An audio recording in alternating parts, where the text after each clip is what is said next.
आज हम चर्चा करेंगे कक्षा 10 हिंदी कोर्स बी की द्वितीय सत्र अर्थात 2020-21 के प्रतिदर्श प्रश्न पत्र 1 पर, जिसका कोड है 085। तो आइए शुरू करते हैं। इस प्रश्न पत्र को करने का समय होगा 2 घंटे और इसके लिए कुल अंक होंगे 40। सामान्य निर्देश देखते हैं। इन निर्देशों को पढ़ना भी है और इनका पालन भी करना है। पहला निर्देश देखते हैं। इस प्रश्न पत्र में कुल 2 खंड हैं, खंड क और खंड ख। खंड क में कुल 3 प्रश्न हैं। दिए गए निर्देशों का पालन करते हुए इनके उत्तर दीजिए। इसका अर्थ यह है खंड ख में जो 3 प्रश्न हैं उनमें भी कुछ निर्देश दिए गए होंगे। उन निर्देशों का पालन करते हुए प्रश्नों के उत्तर देने हैं। खंड ख में कुल 5 प्रश्न हैं और इसी तरह से इन 5 प्रश्नों में भी कुछ निर्देश दिए गए होंगे। उन निर्देशों का पालन करते हुए उत्तर देना है। पूरे प्रश्न पत्र में कुल प्रश्नों की संख्या 8 है। तो प्रश्न करने के बाद, पूरा प्रश्न पत्र करने के बाद उन्हें गिन कर देखना है कि 8 प्रश्न कर लिए हैं या नहीं। प्रत्येक प्रश्न को ध्यानपूर्वक पढ़ते हुए यथासंभव क्रमानुसार उत्तर लिखें। कोशिश करेंगे कि सभी प्रश्नों के उत्तर क्रमानुसार देंगे और खंड के अनुसार ही देंगे। खंड ख के प्रश्नों के उत्तर खंड ख में नहीं देंगे और खंड ख के प्रश्नों के उत्तर खंड क में नहीं देंगे। खंड क पहला प्रश्न, निम्नलिखित प्रश्नों में से किन्हीं 2 प्रश्नों के उत्तर लगभग 25 से 30 शब्दों में दीजिए। प्रश्न 1 में 3 प्रश्न हैं, क, ख और ग। आपको इन तीनों में से केवल 2 प्रश्नों के उत्तर देने हैं और 25 से 30 शब्दों में देने हैं। 30 से 35 हो सकते हैं और इनके अंक हैं 2 प्रश्न करने हैं 2-2 अंक के और कुल अंक होंगे 4। पहला प्रश्न है, मनुष्य को दूसरों के साथ उदारता से रहना चाहिए और मानवीय एकता को दृढ़ करने के लिए प्रयासरत रहना चाहिए। उसे खुद भी सदैव उन्नति के पथ पर अग्रसर रहना चाहिए और दूसरों को भी आगे बढ़ने की प्रेरणा देनी चाहिए। और अब इस प्रश्न को देखेंगे। मनुष्यता कविता के आधार पर वर्तमान समय में इस कथन की प्रासंगिकता स्पष्ट करनी है। तो मनुष्यता कविता आप सबने पढ़ी है। उस कविता के आधार पर इस कथन की, ये जो कथन दिया गया है, इस कथन की प्रासंगिकता आपने स्पष्ट करनी है। प्रश्न का उत्तर लिखते समय आप हमेशा उत्तर को प्रश्न के साथ जोड़ेंगे। तो इस प्रश्न का उत्तर लिखते हुए आप लिखेंगे कि मनुष्यता कविता की प्रासंगिकता वर्तमान समय में भी उसी प्रकार बनी हुई है जैसे कि पहले थी। तो मनुष्यता कविता में हमें सच्चा मनुष्य बनने की राह दिखाई गई है और मनुष्य को इस कविता द्वारा सभी मनुष्यों को अपना भाई मानने, उनकी भलाई करने और एकता बनाकर रखने की सीख दी गई है। कविता के अनुसार सच्चा मनुष्य वही है जो सभी को अपना समझते हुए दूसरों की भलाई के लिए जीता और मरता है। वर्तमान समय में इस कविता की प्रासंगिकता और भी बढ़ जाती है क्योंकि आज दुनिया में स्वार्थ वृत्ति, अहंकार, लोभ, ईर्ष्या, छल कपट बहुत ज़्यादा बढ़ गए हैं, जिससे मनुष्य के बीच दूरी बढ़ गई है। पहले प्रश्न का ख प्रश्न, एक देशभक्त और वीर व्यक्ति के मन में देश के लिए क्या इच्छाएं होती हैं? इन इच्छाओं को पूरा करने के लिए वह क्या क्या करने के लिए तत्पर रहता है? कर चले हम फिदा कविता और कारतूस एकांकी के आधार पर उत्तर दीजिए। यह प्रश्न 3 भागों में बटा हुआ है। पहले तो आपको देशभक्त और वीर व्यक्ति के मन की इच्छाएं बतानी हैं कि उसके मन में क्या इच्छाएं होती हैं। फिर यह बताना है कि उन इच्छाओं की पूर्ति के लिए वह क्या क्या करने के लिए तत्पर रहता है। और इस प्रश्न का उत्तर कर चले हम फिदा और कारतूस एकांकी के आधार पर देना है आपको। इसका उत्तर कुछ इस प्रकार हो सकता है कि कर चले हम फिदा कविता और कारतूस कहानी दोनों में ही देशभक्ति और बलिदान की बात कही गई है। एक देशभक्त और वीर व्यक्ति के मन में देश के लिए अनेक इच्छाएं होती हैं। वह देश के लिए, देशवासियों की भलाई के लिए मर मिटने की इच्छा रखता है और इन इच्छाओं को पूरा करने के लिए वह अपना बलिदान देने के लिए सदैव तत्पर रहता है। कर चले हम फिदा कविता में सैनिक जो हैं वह अपनी मातृभूमि के लिए मरने मिटने के लिए तैयार रहते हैं, और कारतूस कहानी में वजीर अली भी अपने देश को आज़ाद कराने के लिए अपना बलिदान देने के लिए तत्पर है। इसी तरह से एक देशभक्त और वीर व्यक्ति के मन में भी अपने देश के प्रति बहुत अधिक लगाव होता है, और वह देश के लिए ही जीता और मरता है, और शत्रुओं से हर समय मुकाबला करने के लिए तैयार रहता है। वह अपने प्राणों की परवाह किए बिना हर संकट को झेलने के लिए तैयार रहता है। प्रश्न ग, भारतीय महानगरीय जीवन शैली भी जापान की जीवन शैली जैसी होती जा रही है। झेन की देन पाठ के आधार पर कथन की सत्यता स्पष्ट कीजिए। यह प्रश्न भी आप दो हिस्सों में बांट सकते हैं। पहले आपको भारतीय महानगरीय जीवन शैली और जापान की जीवन शैली के बारे में बताना है, और उसके बाद झेन की देन पाठ के आधार पर इस कथन की सत्यता को सिद्ध करना है। इसे आप इस तरह से शुरू कर सकते हैं कि भारतीय महानगरीय जीवन शैली भी जापान की जीवन शैली जैसी होती जा रही है। यह कथन बिल्कुल सत्य है, क्योंकि अत्यधिक सुख सुविधाएं पाने की लालसा और भौतिकवादी सोच और विकसित बनने की चाहत में भारतीयों की जिंदगी की गतिशीलता भी बढ़ती जा रही है। जैसा कि झेन की देन पाठ में जापानियों की जीवन शैली के बारे में बताया गया है। जापान भी विकास के पथ पर अग्रसर है, इसी तरह से भारतीय लोग भी विकास के पथ पर अग्रसर हैं। जापान जैसे विकसित देशों की भांति ही जीवन शैली अपनाने के लिए भारतीय लोगों की जिंदगी में भी भागा दौड़ी मची हुई है। लोगों के पास अपनों के लिए समय नहीं बचा है। यहाँ के लोगों की परिस्थितियाँ भी जापानियों जैसी हो रही हैं, जो चलने की जगह दौड़ रहे हैं, बोलने की जगह बक रहे हैं, और इससे भी 2 कदम आगे बढ़कर मनोरोगी होने लगे हैं। प्रश्न 2, निम्नलिखित में से किसी एक प्रश्न का उत्तर 60 से 70 शब्दों में दीजिए। प्रश्न 2 के अंतर्गत भी 2 प्रश्न दिए गए हैं, क और ख, और इसमें से आपको केवल एक प्रश्न का उत्तर देना है। प्रश्न क, बार बार कोरोना की नई लहर के कारण घर में बंद रहकर और ऑनलाइन पढ़कर मेरे तो सिर में दर्द रहने लगा है। दोस्तों से मिले साल भर से ज़्यादा हो गया। मुझे तो भविष्य अंधकारमय नजर आने लगा है। कोविड से पहले कितने अच्छे दिन थे, खुशियाँ ही खुशियाँ, जहाँ चाहो वहाँ जाओ, जो चाहो वह करो, जो खाओ जो पियो, कोई रोक टोक नहीं थी। बीते दिन बहुत याद आते हैं, आने वाले दिन भी कैसे होंगे कोई नहीं कह सकता। यह तो कथन है, और इसका प्रश्न यह प्रश्न है, झेन की देन पाठ के आधार पर एक विद्यार्थी की मनोदशा की समीक्षा कीजिए। मानसिक संतुलन बनाए रखने के लिए विद्यार्थियों को क्या करना चाहिए? स्थिति के देखते हुए अपने विचार लिखिए। प्रश्न 2 भागों में है। पहले तो विद्यार्थियों की मनोदशा की समीक्षा करनी है, और फिर मानसिक संतुलन बनाने के लिए विद्यार्थियों को क्या करना चाहिए यह बताना है। इस प्रश्न का जो उत्तर देना है वह इस स्थिति को देखते हुए देना है। इस स्थिति को आपने ध्यान में रखना है, फिर अपने प्रश्न का उत्तर देना है। सबसे पहले आपको विद्यार्थियों की मनोदशा की समीक्षा करनी है। तो आपको बताना है कि कोरोना के इस समय में विद्यार्थियों को बहुत परेशानियों का सामना करना पड़ रहा है। दोस्तों से मिल नहीं पाते, घर से बाहर निकलना मुश्किल हो गया है, ऑनलाइन पढ़ाई करनी पड़ती है। ऐसे में विद्यार्थियों की मनोदशा भी बिगड़ रही है, और मानसिक संतुलन बनाए रखने के लिए विद्यार्थियों को मेडिटेशन करना चाहिए। स्वास्थ्य को ठीक करने के लिए योगा भी करना चाहिए।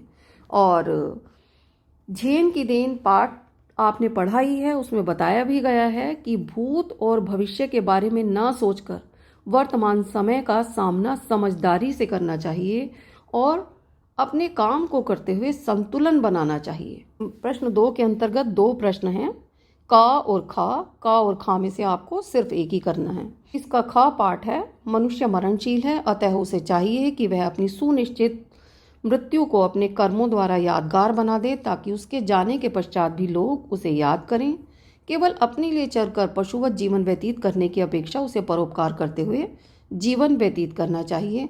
और इसका प्रश्न है, मैथिली शरण गुप्त जी ने कहा है, आह वही उदार है परोपकार जो करे। इस पंक्ति के संदर्भ में बताइए विश्व बंधुत्व की भावना क्या है और इसका विस्तार क्यों आवश्यक है। यह प्रश्न भी कई हिस्सों में है। पहले तो आपको ये बताना है कि ये जो पंक्ति है इस पंक्ति का क्या अर्थ है, और फिर विश्व बंधुत्व की भावना बतानी है कि क्या है, और फिर यह बताना है कि विश्व बंधुत्व की भावना का विस्तार क्यों आवश्यक है। तो इसे इस प्रकार शुरू कर सकते हैं कि मैथिली शरण गुप्त जी ने सही कहा है, आह वही उदार है परोपकार जो करे। वास्तव में दूसरों की भलाई के लिए मरने वाले को ही सच्चा मनुष्य कहा जा सकता है। अब विश्व बंधुत्व की भावना के बारे में बताना है कि विश्व के प्राणियों को एक समान समझना और अपना जीवन दूसरों के कल्याण के लिए समर्पित कर देना और दूसरों के साथ अपनेपन का भाव बनाए रखना ही विश्व बंधुत्व की भावना है। विश्व बंधुत्व की भावना का विस्तार इसलिए आवश्यक है क्योंकि इसी के द्वारा मानव जाति का, समाज का, देश का और संसार का कल्याण संभव है। प्रश्न 3, संचयन से 3 प्रश्न दिए गए हैं और इन 3 प्रश्नों में से किन्हीं 2 के उत्तर देने हैं, और ये प्रश्न 3-3 अंक के हैं दोनों, और कुल अंक 6 हैं। तो पहला प्रश्न देखते हैं। प्रश्न 3 का क, मैं अकेला हूँ, सब इतने हो, ठीक है मुझे मार दो, मैं मर जाऊँगा, लेकिन जीते जी एक धूर जमीन भी तुम्हें नहीं दूंगा। तुम सब ठाकुरवाड़ी के महंत पुजारी से तनिक भी कम नहीं। यह कथन है। और प्रश्न है, हरिहर काका के ऐसा कहने के पीछे कौन सा दर्द था? क्या आप हरिहर काका की इस बात से सहमत हैं? दिए गए कथन के संदर्भ में अपने विचार व्यक्त कीजिए।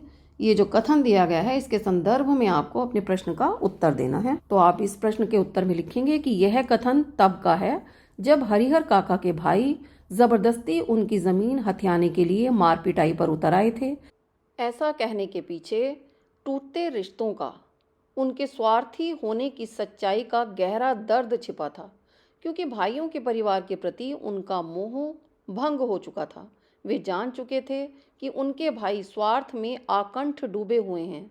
उन्हें हरिहर काका से नहीं बल्कि उनकी ज़मीन जायदाद से प्यार है, जिसके लिए वे हरिहर काका की जान लेने के लिए भी तैयार हैं। हरिहर काका अपने भाइयों की सच्चाई को जानकर बहुत दुखी थे, और हम हरिहर काका की इस बात से बिल्कुल सहमत हैं, क्योंकि हरिहर काका अगर अपनी ज़मीन अपने भाइयों को दे देते तो उन्हें पूछने वाला कोई भी नहीं था। ज़मीन लेने के बाद उनके भाई उन्हें दूध में से मक्खी की तरह निकालकर बाहर फेंक देते।